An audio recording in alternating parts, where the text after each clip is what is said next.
Chapter 1: State Control of Hindu Temples.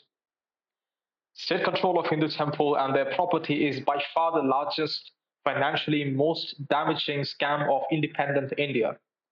That is not only continues but flourishes under the present government is a sad reflection of how politicians in our country treat Hindus. Even using the petroleum sector as a cash cow pales in comparison to the loot and pillaging of Hindu temples. I do not know how and why it is beyond the limits of comprehension of the flag bearers of secularism that if you truly believe that religion should be kept out of the state, the corollary is equally applicable that the state should be kept out of religion. But is it? Secularism is total separation of religion and state. Total. There are half a dozen articles and amendments and directory principles in our constitution that make it plural, not secular. In fact, the word secular was inserted in preamble by Indira Gandhi during the emergency. It was absent from the Ambedkar constitution. Our state declares itself to be secular, but is shamelessly not so, regulating, governing, and controlling as it does in the places of worship.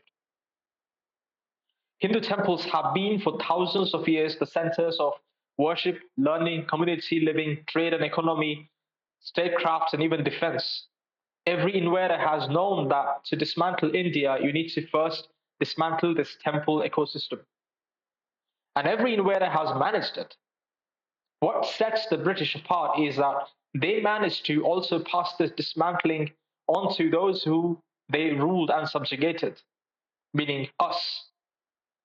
And now the latter are continuing with the dismantling, right from the Madras Regulation 7, 1817, to the Religious Endowment Act 1863, to the Religious and Charitable Endowment 1925, to the Hindu Religious and Endowment Act 1927, to Act 12, 1935, to the Post-Independence Hindu Religious and Charitable Endowment Act 1951. Hindus have been at the receiving end of state-sponsored loot and pillaging of their places of worship. And when the 1951 legislation was challenged in the Madras High Court, and subsequently the Supreme Court, and most of the draconian provisions of the 1951 Act struck down, the Congress that was in power then quickly passed the Hindu Religious and Charitable Endowment Act 1959, snubbing the court decree. 2 years ago, the same Madras High Court dismissed a petition challenging the constitutional validity of this act, commenting that management of temple has got nothing to do with the right to worship. A Hindu can worship as much as he wants. This is not something court can decide. This is up to the people, and people should decide this. Since when courts have started ruling over states? This is completely unconstitutional. But I ask you, if the Congress can bring in a legislation to control Hindu temples, one that still stands, why cannot the present government bring in a legislation to free Hindu temples? Because they're getting enough money to run their government, so why would they do this? They don't really, I doubt that they really care about Hindus. And in their benefit of the doubt, I can think that the fact that they're getting so much money, they can't go back to not getting that money because it's going to be harder to run the government. A petition by Swami Paramatmananda and Swami Dayananda Saraswati is pending in Supreme Court since 2012 for more than 10 years. Crazy. They can allow midnight hearing for granting mercy to terrorists, but cannot spare time for this. I think this was the case when Mumbai attack happened. I think it was Taj Hotel. But as important as control of temples, which is completely against constitution, which says the state is secular, and it's been 10 years and no progress. Unbelievable. In his speaker, Swamiji gave the example of the Grand Ardhanarishwar temple in Tiruchengood, Tamil Nadu. Even though the temple generates more than 1 crore in annual income, the budget earmarked for conducting daily puja and performing rituals is a mere 1 lakh. Wow. Swami Dayananda Saraswati did not live to see the day his beloved temples would be wrested from state control. He passed away in 2015. I don't know if freeing the temples from state control is going to be another movement that we have to wait for centuries, just like it was the case for Ram Janmabhoomi land and constructing a temple there. It took century. Is it going to be the case for this as well? We are in the so-called modern times, and this is the kind of state that we have. Governments of just 10 states control more than 110,000 Hindu temples, just counting the 10 states. Maybe he's taking, like, if you sort it, and you would get the most temples controlled by states, and he's counting the first 10 temples. So as you go down that, it's going to be lesser and lesser, I believe. But even then, 110,000 temples, that's a lot of temples. Tamil Nadu Temple Trusts own 478 acres of temple land. Tamil Nadu government alone controls 36,425 temples and 56 mosques. For Karnataka, the figure is 34,563. Is this what we call secularism? Yeah, that is the fundamental question here. Why do we call ourselves to have a secular state? It's not secular at all. They should declare the state to be Hindu Rashtra, or they leave the temple control. Those are the two options. The communist state of Kerala has 5 Devaswan boards: Travancore, Guruvayur, Cochin, Malabar, and Kudalamanikam. Together, they manage 3,058 temples. The communists, for whom religion is supposedly the opium of the masses, are controlling Hindu temples and their board, appointing board members on their whims and fancies. Many either belong to the Communist Party or are card carrying members of it. Why? What business is it of the state to levy an administrative charge from anywhere between 5% to 21% on Hindu temples in the name of audit? Unbelievable. What business is it of the state to dictate how many times a puja is to be conducted and who is to conduct it and who is qualified to be the priest and what is going to be the procedure for worship? Yeah, why would a state do all this? State doesn't know the sacredness. State even doesn't even consider it, doesn't even believe in it. Or do we have a Hindu state then? The government should clarify this. What business is it of the state to control tens of thousands of acres of temple land and then set rent on it? Wow. Who are you to do this? This is unbelievable. The loss to Hindu temples on account of this alone is estimated over decades to be in lakhs of crores. Lakhs of crores. According to the activist and litigant T.R. Ramesh, the Tamil Nadu government that should be earning a minimum of 6,000 crores per annum from the 2.44 crore square feet of temple land it controls earns a mere 58 crores, not even 1%. This I don't consider as a critique. This is not a good management, and that's a good reason for them to just fuck off and leave the land to whom it belongs. If you cannot manage it, then why do you keep control over it? Let people who actually care about it manage it. Kapaleshwara temple is one of the richest temples in Tamil Nadu, owning more than 600 acres of prime property in Chennai. State records show it has 473 defaulters, with most of its land now encroached. Again, same reasoning. Why would you control it if you cannot maintain it? Go away. Just leave that to people who actually care about it. You don't care about it. We clearly see it.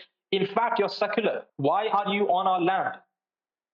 And these are the estimates of the only one state. Because of this loss in revenue generation, Hindu temples are not able to spend money on what they would really like to spend money on. Opening up Ved Pathshalas, schools, colleges, gaushalas, fellowships, and scholarships, orphanages, Hindu cultural and religious centers, all things and causes other religions and their places of worship spend their money on unencumbered.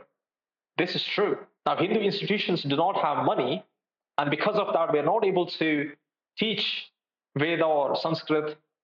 We cannot have our own schools to support them without having to have a profit. A lot of these funds that come in can be used for so many good things in the society.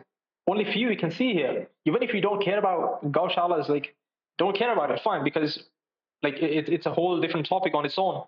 The kinds of issues there are. But think about education. Think about creating colleges where the teachers and lecturers are paid very well for them to teach without expecting profit from students.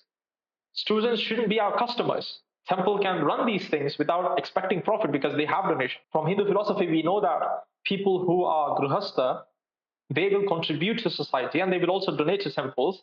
And those grihastha are the people that take care of students, running schools, and old people, children's, those who do not have parents for whatever reason. And this happens for so many reasons. Some people are bad and they just throw out their kids out or their parents out. So where do they go right now? There is no place. With this kind of huge money coming in, imagine how much that could help society. Government is stealing this. Government is stealing all this money. They're not only stealing the money, they're also stealing all these possibilities. All things and causes other religions, yes, all these things other religions are able to do. This is a direct and clear discrimination against Hindus. This is unacceptable. Only in India can you step aside and watch the state appoints non-Hindus, Muslims like Firhad Hakim, Christians like Wangalapudi Anita on boards that control Hindu temples. Why? What do you understand about Hinduism or Hindu culture or culture? Yeah, you might understand culture because your ancestors were Hindus, but what do you know about Hinduism? Because you never learned it. And why would government appoint them? We don't want that. We don't want interference. Only here will we remain silent as temple idols are stolen. I don't know how true these allegations are. I don't. But if these are true, then why state is not stepping in and why Hindus are silent on it? Only here we will remain silent as temple idols are stolen, temple property auctioned, a whole temple-driven ecosystem and the way of life dismantled. Assault on temple has turned into an assault on Hinduism itself. I think this is a right call out. It really is, because when you bar a society or part of a society to not manage its own economy, which is very essential, when you bar that, you take away a very important power from them. When you bar that, you take away autonomy of them. They won't be able to operate freely. When you do that, people that study Hinduism, the number of people who study Hinduism goes down. There is no structural way to support that. Because of that, you see, majority of the Hindus do not know about Hinduism. Why is that the case? Because their parents don't know about it and they don't teach them. Why is that the case? Because there is no system to teach it. Why there is no system? Because these things are taken away. There is no support system. It is a direct attack on Hinduism itself. We should see it that way and we should treat it that way. Imagine a Hindu priest or a politician controlling and dictating how St. Francis Church or a Jama Masjid should be run. If that happens, perhaps judiciary would indeed conduct a midnight hearing crying death of secularism. I don't wish this. Yeah, I don't wish this because I do care about secularism. I do care about state being secular because they have no idea. People that are appointed by people, voted by people, can have 1,000 different views on anything. They shouldn't interfere in religion. So I don't support this. I don't want this. And I do want judiciary to indeed conduct a midnight hearing. And so should be the case even now. That's my expectation from the state. And this is a fair expectation. What is amusing is that the very same people who derisively call India a Hindu Rashtra are totally silent on state control of Hindu places of worship. Not anymore. They never stop to ask how on earth is this secularism? You can provide Hajj subsidy for decades, use taxpayers' money to host grand iftar parties, fund AMU that has only 1.4% Dalit students and 0.25% Dalit teachers, plunder state coffers to pay monthly salaries to tens of thousands of Malvis, ask government-run UGC to fund minority institutions that keep 50% seats reserved for the Christians, step in to overturn a Supreme Court judgment just to appease Muslims, leech thousands of crores exclusively from Hindu temples, control tens of thousands of acres of Hindu temple land, spend hundreds of crores of taxpayers' money for the Kartarpur corridor. Are these not instances of the state interfering or succumbing to the demands of religion? Is this secularism? It's not. It's not. This is pseudo secularism, and we shouldn't be following it. There are only two options here. The state is secular or not. If it is secular, they should get the fuck out of Hindu temple land and leave the control. This is another freedom moment. We have to free the temples. This has to be a freedom moment, and this won't be like Gandhi's freedom moment. This will be fought in the court. This will be aggressively fought for. They should declare the state to be Hindu or they should get the fuck out of temple land. The great Mahakaleshwar temple, its revenue, its reality is tightly controlled by Madhya Pradesh state government through the Mahakaleshwar Mandir Acts 1982. I honestly don't know much about it. When these acts do come up, I wonder what the opposition is doing. Whichever is the opposition, what are they doing to allow this shit to happen? From appointing pujaris down to even the size of the prasadam laddu down to South, Tirupati's hundi collection from April to September 2022 alone amounts to 782 crores. Not even a year. Wow. Now the government valuation of its property is out. 7,123 acres valued at 85,705 crores. But secularism means this temple comes the Religious Institutions and Charitable Endowments Act.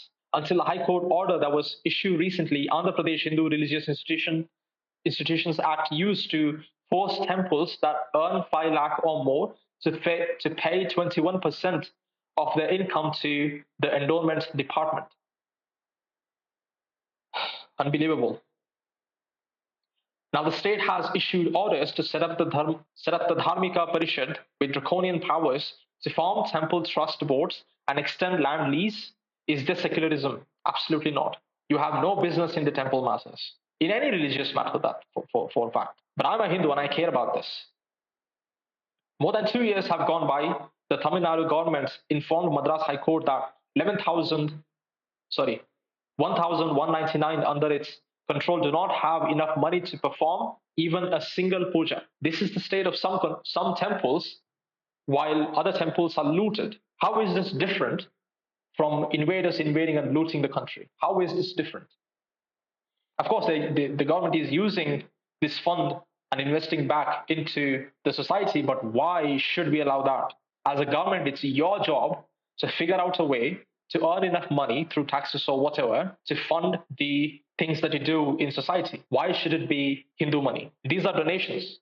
These are given as donations to those temples because they want their cause to be supported. It's not your money. But then again, I ask, lastly, overriding the Supreme Court verdict, if the Congress can bring in a legislation to control Hindu temples in 1959, the one that still stands, why could not the present government bring in a legislation to override it in the last 9 years? I know why. Because they don't have the money. They want to fund the trips to Mecca and whatever other religious places. They want to fund that. They want to construct highways. You know what they should do? They should leave the control and request Hindus to give that money. Maybe Hindus won't give that money, but they should request it because it's their money.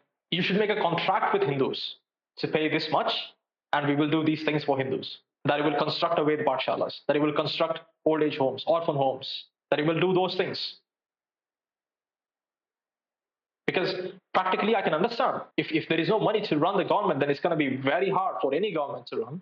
And I think that's the reason why they continue to do this, even though this is pro-Hindu BJP government that we have right now. BJP is called a pro-Hindu government, but what really is happening? The practicality that I can understand, they should request Hindus to do this, not take it forcibly. That's not a way to do this. Why has it brought in even more Hindu temples under state control than was achieved by previous dispensation? Because they want money. That's why. That's why. Instead of requesting, they're looting. Enough is enough at this point.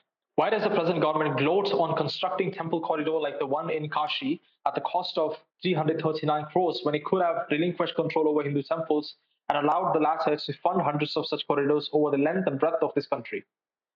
You have no reason to gloat this. You're not doing any charity here. You're looting the money and then you're constructing this and you gloat that. Allow the latter to fund hundreds of such corridors over. Yes. As far as I'm concerned, a Hindu temple should be publicly listed as a company. After all, it supplies a product that people buy. Well, I don't agree the way that he's saying here, but let's see what he's saying. After all, it supplies a product that people buy, peace of mind and reassurance. Not really. I don't agree. That's not all the reason for it. There is a lot more value to it. And unlike other companies that need to constantly refine or come up with better products, our temple's product has not changed in a millennium and never will. This is absolutely wrong. This is absolutely wrong. Temple is a place of worship and socialization, and also a place where you discuss philosophies and improve them. Because Hinduism is not by the book. It is not off the book. Hinduism is ever-changing philosophy, and as society progresses, we adopt to that in a conscious manner. Hindus need to be integrated to the current society as it's growing. It's a very dynamic, philosophical, dharmic religion. It will change. I don't agree with this at all. Indians should be able to buy stake in it and take the temple and make the temple richer. Not necessarily. I wouldn't agree on that exactly. But as a concept, something to think about. I wouldn't dismiss it right away. I disagree with certain points over here, but to buy a stake in it and make it richer perhaps makes sense from economical points of view, but I'm not sure. The richer it becomes through public trading, the more it will do for the society, schools, hospitals, roads, orphanages, housing, the list goes on. Yes, but it's not something to you buy and take a stake in it. It's a donation. The donation itself is so much that the temple can do all these things. The more it does for the society, the more it will garner donations. With temples being publicly listed, the ready excuse of the government that who will control the temple after we relinquish control becomes untenable. Okay, so he's providing a solution to this question, but I don't think this is even a valid question because other religious people have the control to their own institutions, and so will Hindus. What's the difference? Are you saying Hindus are not capable of controlling their institutions? Is that what you think by asking this question? This is an insult if you're asking that question. So this is not even a question to begin with. Let the government tax the temple's wealth. No issues with that. No, we don't want that either. We don't want that either. At least the wealth generated by the temple will belong to the temple. It does belong to the temple. It should. There is no questions there.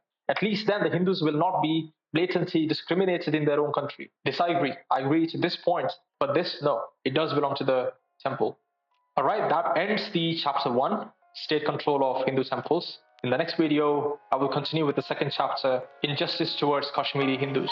See you then. Bye.